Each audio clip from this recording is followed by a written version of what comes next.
C'est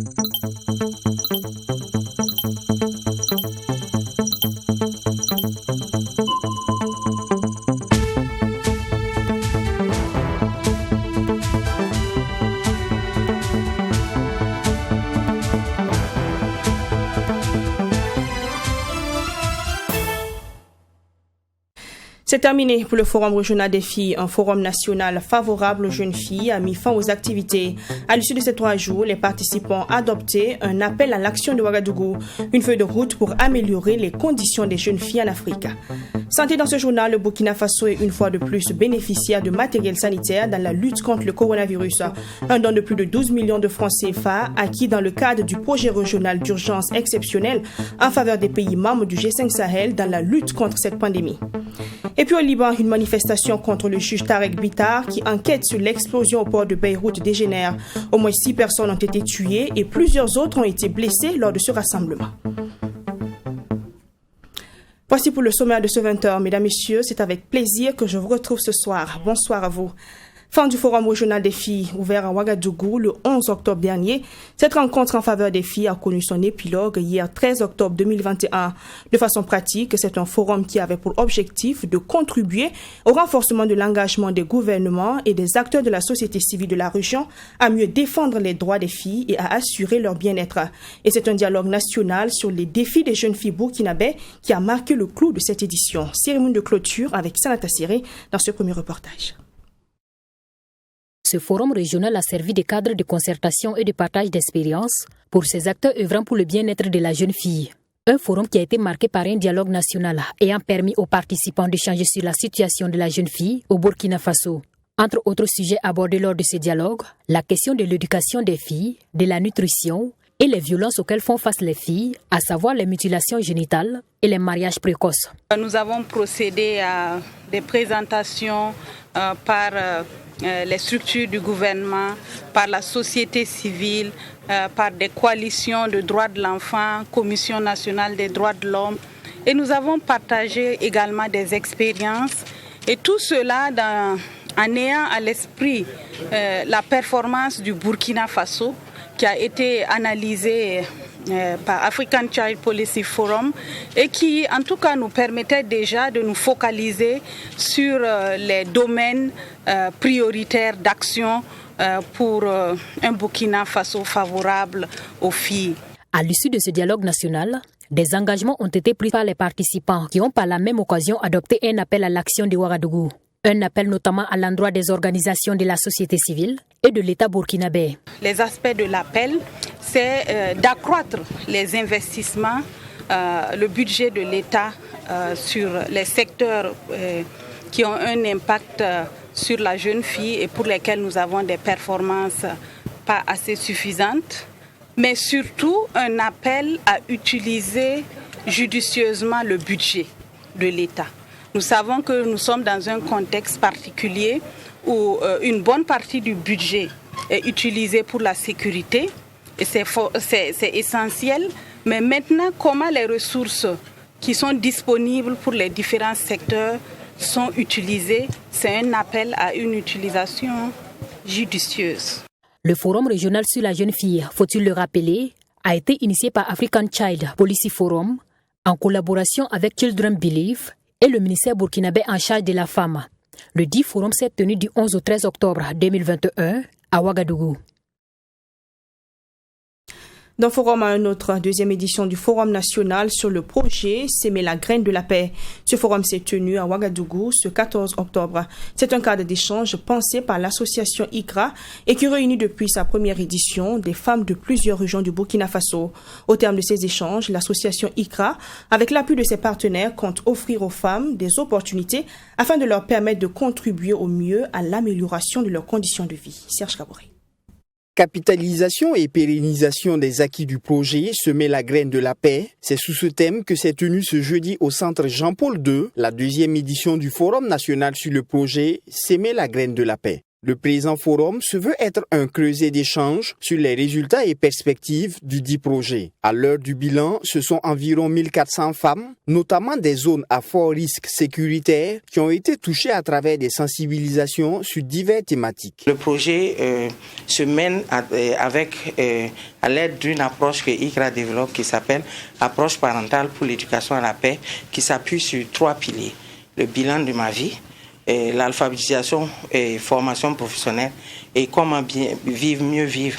Parce que nous voulons, ces 3 piliers sont transversaux et nous voulons qu'à la fin, ces femmes-là soient des vectrices de paix dans leur communauté. Et pour être vectrices de paix dans leur communauté, il faut qu'elles commencent déjà au niveau de la sphère familiale et cela passe par l'autonomisation de la femme, la formation de la femme. Et c'est ce que nous avons fait à travers le projet S'aimer la graine de la paix. L'organisation de ce forum témoigne de l'importance du projet et de l'engagement de l'association ICRA et ses partenaires pour le bien-être de la femme. Toute chose saluée par la représentante de la ministre en charge de la femme. Nous sommes très satisfaits de ce que nous avons pu suivre comme résultat de la mise en œuvre du projet, parce que c'est un projet qui est très important pour le ministère en charge de la femme, qui a une stratégie nationale d'autonomisation socio-économique de la femme. Cependant, cette stratégie, sa mise en œuvre requiert l'engagement et l'accompagnement de tous les acteurs, de tous les partenaires techniques et financiers. Principal partenaire financier de ce projet, l'ambassadeur des États-Unis au Burkina Faso a marqué sa satisfaction quant à la tenue effective de ce forum. Nous sommes très ravis du travail et que les bénéficiaires et les témoignages des bénéficiaires de ce projet qui vise l'éducation et l'entrepreneuriat pour les femmes, surtout dans les régions qui souffrent de l'insécurité. Donc c'était très bien pour nous. Et je suis ravie d'avoir participé ce matin pour le lancement de ce forum. Au-delà de ce forum qui a regroupé les leaders communautaires, les organisations de la société civile et les collectivités territoriales, l'association ICRA et ses partenaires entendent poursuivre les actions qui visent à accroître la résilience des femmes pour une lutte efficiente contre la pauvreté. Et voilà, c'est terminé pour tout ce qui est forum dans ce journal. À présent, initiative présidentielle commune modèle pour accompagner le processus de décentralisation au Burkina Faso. Les porteurs du projet et les acteurs de mise en œuvre de l'initiative sont réunis depuis ce matin pour discuter de la réalisation du projet dans les collectivités territoriales. Ils en ont pour 2 jours à compter de ce 14 octobre. Et cette rencontre est dénommée Atelier d'immersion de l'initiative présidentielle commune modèle. L'initiative commune modèle, idée du président du Faso, vise à responsabiliser les collectivités territoriales dans la dynamique de promotion du développement de base. Ami Valiant, Serge Kabouré. Le président du Faso s'est engagé dans son programme de société dans une démarche qui vise à implémenter un modèle de gestion à travers une initiative dénommée Initiative commune modèle. La mise en œuvre de cette initiative a pour objectif d'aboutir à la mise en place d'un programme de promotion de communes modèles au Burkina Faso. Et cette présente rencontre se veut une tribune pour informer les acteurs principaux de la mise en œuvre de la décentralisation sur le concept afin de susciter l'adhésion et l'engagement de tous les participants. À travers ces référentiels, l'État entend donner un souffle nouveau à la décentralisation en cours dans notre pays, en réaffirmant la responsabilisation des collectivités territoriales dans la promotion du développement à la base. Cette dimension nouvelle requiert de renforcer le leadership des collectivités territoriales dans la promotion du développement économique local, la fourniture des services sociaux de qualité, la maîtrise d'ouvrage local. Il importe pour cela de revoir nos modèles de gestion des collectivités territoriales en mettant l'accent sur l'atteinte des résultats afin de viser des performances qui traduisent et qui répondent aux besoins des populations. Le maire de la commune de Samba, participant à cet atelier, a exprimé sa joie de voir sa commune être choisie parmi les 95 communes retenues au Burkina Faso dans le cadre de cette initiative présidentielle. Je voudrais qu'il me soit permis de rappeler que la commune rurale de Saba a été 2 fois lauréate du prix de la compétition pour l'excellence dans la gouvernance locale, COPEGO, en 2018 et 2019. Être retenu comme commune modèle vient encore nous réconforter et nous stimuler à encore mieux faire pour répondre à la mission qui est confiée aux collectivités territoriales, celle d'offrir des services publics locaux de qualité et accessibles aux populations. Cet atelier d'immersion de l'initiative présidentielle commune modèle, qui a ouvert ses portes ce 14 octobre, prend fin le 16 octobre prochain. Il est attendu de cet atelier des idées novatrices pour une bonne réussite de l'initiative. Santé, lutte contre le coronavirus. Le Burkina Faso, doté de matériel sanitaire pour faire face à la pandémie. Je vous le dis en titre, il s'agit précisément de matériel médical et des ambulances, ce dont s'inscrit dans le cadre du projet régional d'urgence exceptionnelle en faveur des pays membres du G5 Sahel pour la lutte contre cette pandémie à coronavirus. Le dit projet est financé par la Banque africaine de développement à plus de 12 milliards de francs CFA, dont reçu ce 14 octobre par le gouvernement burkinabé à travers son ministère en charge de la santé. Image avec Sanata Siri. Le don réceptionné ce jeudi par le ministère de la Santé est composé entre autres de kits de tests, d'équipements de protection individuelle, de caméras thermiques, de lits de réanimation et de 3 ambulances médicalisées. Ce don s'inscrit dans le cadre du projet d'appui en faveur des pays membres du G5 Sahel pour lutter contre le Covid-19. Un projet qui vise entre autres à renforcer les capacités de surveillance épidémiologique et de prise en charge des cas et assurer la disponibilité des produits médicaux pour la prévention, le contrôle et le traitement du Covid-19. Le dispositif que nous avons reçu aujourd'hui va bénéficier aux populations à travers donc la mise à disposition de ces équipements au niveau donc du Chorus et dans certaines formations sanitaires, mais aussi dans certaines formations de référence, notamment les CHR. Comme vous le savez très bien, il y a des populations déplacées internes qui se déplacent vers des zones là où il n'y a pas d'infrastructure sanitaire bâtie. Et ce dispositif va nous permettre de déployer une infrastructure mobile en stratégie avancée pour apporter des soins cliniques, mais aussi pour apporter du diagnostic à terme donc de laboratoires mobiles. La mise en œuvre de ce projet est assurée dans chaque pays par l'Agence des Nations Unies pour les réfugiés, HCR. Il est financé par la Banque africaine de développement BAD à hauteur de plus de 12 milliards de francs CFA. Selon la représentante du responsable pays de la BAD, ce don marque la concrétisation de l'engagement de cette banque à accompagner les pays du G5 Sahel. Nous venons d'effectuer une visite de ce matériel et je peux vous assurer qu'il s'agit là vraiment de la concrétisation d'un travail fructueux de collaboration entre notre partenaire, le HCR, mais également le ministère de la Santé, le G5 Sahel, qui porte également la mise en œuvre de ce projet. Au-delà du matériel qui est offert dans le cadre de ce projet, il y a également un certain nombre d'actions qui seront menées dans le but justement à la fois de renforcer la résilience du système de santé, mais aussi celle des populations bénéficiaires, en particulier des populations vulnérables et des réfugiés au Burkina Faso. Au Burkina Faso, le projet est mis en œuvre en collaboration avec le Comité national de coordination du G5 Sahel, représenté par les points focaux des différents ministères concernés. Selon le représentant du HCR, la part allouée au Burkina Faso pour la mise en œuvre de ce projet est d'environ 1 milliard de francs CFA et le coût du présent don est estimé à 540 millions de francs CFA. Solidarité dans cette édition. Les enfants autistes et déficients intellectuels de l'association burkinabé d'accompagnement psychologique ont bénéficié ce matin de matériel sportif et didactique. Le don est du festival Kolgongom. La remise officielle a eu lieu ce matin au siège de la dite association. Les images avec Nourat Tontorbo et Abdourahim.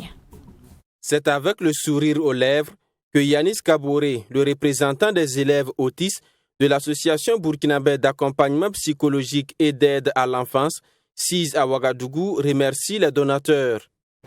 Merci tonton. Voilà, c'est tout. Estimé à 800 000 francs CFA, ce don est composé essentiellement de matériel sportif et didactique et constitue un bol d'oxygène pour les élèves et les moniteurs. Et le plus heureux à cette cérémonie de don était sans doute le directeur de l'association ABAP, Boukari Pamtaba. Il n'a pas manqué de traduire ses remerciements aux donateurs et exprimer son vœu de recevoir d'autres gestes de solidarité au regard des besoins de son centre. Un de nos cris de cœur, vous savez que nous on reçoit des enfants à besoins spécifiques, donc en fait le besoin pour les jeux éducatifs est très très cher.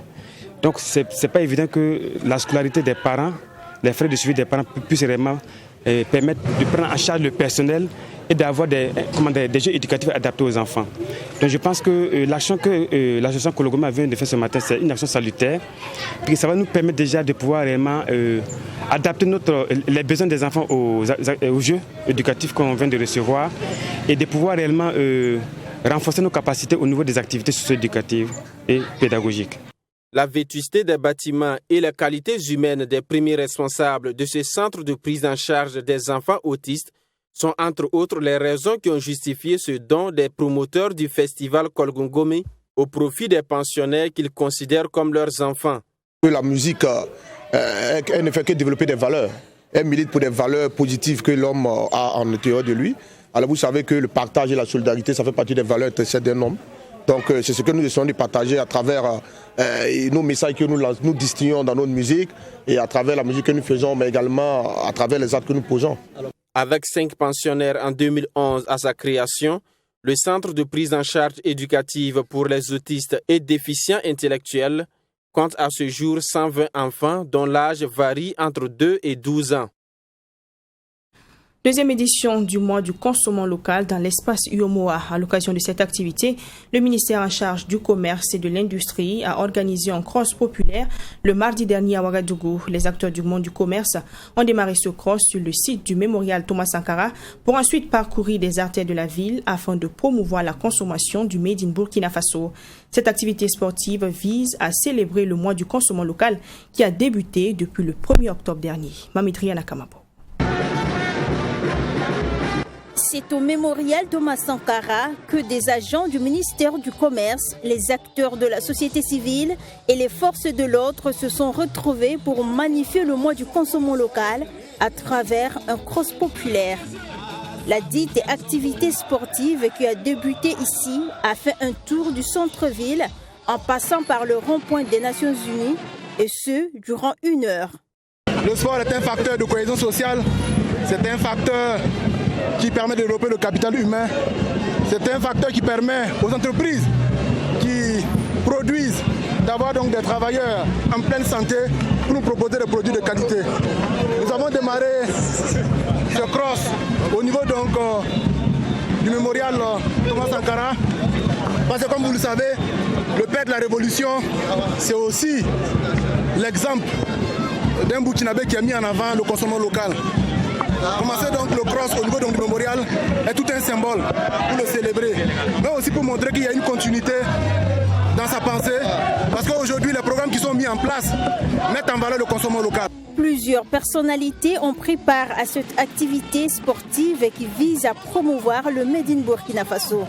Il s'agit notamment du ministre en charge de l'énergie et des représentants du maire de la ville de Ouagadougou, du président de l'Assemblée nationale. Je pense que c'est important donc de faire appel au secteur privé local parce que c'est que le secteur privé local qui va nous permettre de créer de l'emploi, l'industrie, aider la jeunesse à aller de l'avant. Donc je pense que c'est une très bonne chose. Comme l'a dit le capitaine Thomas Sankara, il faut produire ce que nous consommons et consommer ce que nous produisons. Je pense qu'il a tout résumé en ça et c'est pour cela donc que nous sommes là, pour accompagner le consommation local. Il faut noter que ce cross populaire s'inscrit dans le cadre de la commémoration du mois du consommant local, initié par les ministres du commerce des États membres de l'UOMOA. Cela est destiné à encourager les efforts consentis par ces pays dans la transformation et la valorisation des produits locaux. Célébration des 72 heures du motard. Les dates retenues sont les 30 et 31 octobre et le 1er novembre prochain. Cette commémoration se fera autour du thème « La moto et la sécurité humaine ». En prélude donc de ces 72 heures du motard, les motards du Faso ont fait le point de l'organisation de l'événement à leur parrain Apollinaire Compaoré. Une visite qui a permis aussi de présenter l'équipe des motards du Faso. À noter que le ministre des Sports est également associé à cet événement. Assami Touré. Ils sont plus de 300 motards réunis au sein d'une association et qui mènent des activités pour se divertir pendant les temps libres. Équipés d'une combinaison bien en place, le casque sur la tête, les motards du Faso, à travers l'organisation des 72 heures, véhiculent un message de civisme routier, d'où le thème la moto et la sécurité humaine. Les grandes articulations, effectivement, sont axées sur la sécurité routière, le port du casque. Et cette année, le thème, c'est la moto et la sécurité humaine. La sécurité humaine, ça engendre beaucoup de choses. Nous parlons du port du casque. Nous sommes à une période sensible, la Covid. Et le ministre de la Santé également est coparrain pour cette activité parce que si nous drainons du monde, il faut respecter les gestes barrières, ainsi de suite. Sensibiliser la population à la vaccination, tout ça. C'est dans ce sens que tous ces responsables ont décidé de nous accompagner. Nous avons ciblé des établissements où nous allons passer pour sensibiliser sur le port de casque avec le concours de la gendarmerie et de la police nationale. Étant un dévancier dans la pratique de ce sport, le parrain de ces 72 heures n'a pas manqué de transmettre à l'association ses encouragements. Pour lui, associer son image à l'activité relève d'un devoir. Les motos, je ne peux pas ne pas parrainer. Parce que moi-même, je suis, comme le ministre a dit, ma vie est sur le moto. J'ai quitté au Burkina, aller au Nigeria, acheter des motos, revenir avec des camions, vendre ici. Pendant près de 15 ans comme ça. Voilà. Je suis content d'être choisi comme parrain et je vous souhaite du courage. Présent à l'occasion, le ministre des Transports apprécie positivement l'initiative. Pour lui, cette activité contribuera à sensibiliser davantage la population sur la sécurité routière. Je pense que vous n'êtes pas trompé, c'est vraiment l'homme qu'il nous fallait. Et je suis venu ici pour le soutenir. Parce qu'en acceptant de parrainer donc, ces 72 heures de la moto dans notre pays, dans la sous-région, je pense que c'est une bonne chose pour vous-même, mais aussi pour nous, parce que nous voulons continuer à dire que maintenant, il va falloir commencer à circuler autrement. Parce que quand on va faire les 112 heures donc, de cet outil de déplacement dans notre pays, il va falloir qu'on le fasse avec donc, les outils nécessaires de sécurité urbaine et de sécurité routière. C'est pour ça que je suis persuadé que nous allons célébrer donc, les moments du casque aussi dans notre pays. Parce qu'il faut qu'on apprenne à dire aux populations du Burkina Faso que la moto, c'est vrai, nous pouvons aimer la moto, mais nous devons aimer la moto en nous sécurisant d'abord, nous-mêmes. Et aimer la moto, c'est aimer aussi le casque et le porter pendant qu'on est dans la moto ou sur la moto. Les 72 heures du motard sont prévues se tenir du 30 octobre au 1er novembre 2021. Une parade, un tour dans la ville de Ouagadougou, des sensibilisations, des masterclass et une conférence publique sont également au programme. Sport, première édition de la Coupe Interrégion. Le ministre des Sports et des Loisirs a procédé le dimanche 10 octobre dernier au lancement de la dite compétition. 5 disciplines ont été retenues pour cette année, soit 3 en sport et 2 en loisirs. Pour le démarrage de cette première édition le week-end dernier, le volleyball était à l'honneur. Le match d'ouverture a mis aux prises l'équipe du plateau central à celle de la région du centre. Les images toujours avec Assemitiam Touré. Les disciplines concernées par cette coupe sont le football, le maracana, la pétanque, le scrabble, le jeu des dames et le volleyball. Pour lancer les hostilités en volleyball, l'équipe de la région du centre a étalé son talent devant le plateau central par 3-7-0. Au premier set, elle trace le chemin avec 15 points à 10. Découragé, le plateau central sombre au deuxième set et se fait toucher par le large score 15-4. Le dernier set était le coup de grâce, même si le plateau central se réveille légèrement. La région du centre s'impose par le score de 15-10, une initiative appréciée par les compétiteurs. Vraiment, l'initiative est à louer parce que ça nous a permis beaucoup de nous défouler. Parce que ces genres d'initiatives sont vraiment très rares, surtout au niveau des sports de main et dans l'ensemble des sports. Donc, comme la compétition concerne beaucoup de sports, vraiment, ça nous a permis de nous croiser, vraiment de nous frotter entre les différents joueurs des régions, du centre et de Manga. Voilà, donc, vraiment, on remercie Monsieur le ministre pour l'initiative. Cette coupe vise, selon le ministre des Sports et des Loisirs, à stimuler et à encourager la pratique du sport afin d'améliorer la condition physique et sanitaire des travailleurs. Vous savez que celle consacrée au service est limitée uniquement à Ouagadougou. Et à notre arrivée, nous avons trouvé que c'est bon que ça puisse s'étendre sur l'ensemble de Burkina Faso. Et vu le délai qui nous restait, on ne pouvait pas commencer par commune, par province. Donc on a choisi de faire une compétition inter-région. Et en espérant que la saison prochaine, on pourra faire à partir des communes, des provinces, pour remonter jusqu'à la phase nationale, de manière à ce que l'ensemble des travailleurs du Burkina Faso puissent avoir une activité de loisirs et une activité sportive qui les occupe en dehors de leur temps de travail. C'est donc parti pour cette première édition qui va s'étaler durant des mois afin de sacrer les meilleures équipes dans chaque discipline. Hors de nos frontières au Liban, au moins 6 personnes ont été tuées et plusieurs autres ont été blessées lors d'un rassemblement organisé par le Hezbollah, une manifestation pour dénoncer le rôle du juge d'instruction Tarek Bitar sur l'affaire de l'explosion au port de Beyrouth. Le Hezbollah et le parti Amal ont affirmé que les manifestants avaient été la cible d'hommes armés postés sur des toits. Des scènes de panique et de chaos ce jeudi dans le centre de Beyrouth, transformé en véritable zone de guerre après une manifestation contre le juge en charge de l'enquête sur l'explosion dévastatrice d'août 2020. Les chars de l'armée ont été déployés alors que des tirs nourris et des explosions ont retenti dans la capitale libanaise. Le Hezbollah et son allié chiite Amal, organisateur de la manifestation, ont accusé des snipers postés sur les toits des immeubles d'avoir tiré sur des manifestants, mais les raisons exactes qui ont entraîné cet embrasement restent confuses. Ces violences ont fait au moins 6 morts et une trentaine de blessés. Le Premier ministre libanais Najib Mikati a appelé au retour au calme et mis en garde contre les tentatives d'entraîner le Liban dans un cycle de violence. La France également a appelé à l'apaisement. Un peu plus tôt, des partisans du mouvement chiite Hezbollah et Amal s'étaient rassemblés devant le palais de justice. Cible de leur colère, le juge Tarek Bitar qui tente de déterminer les responsabilités dans l'explosion du port de Beyrouth. Son enquête vise notamment 2 ex-ministres du mouvement Amal.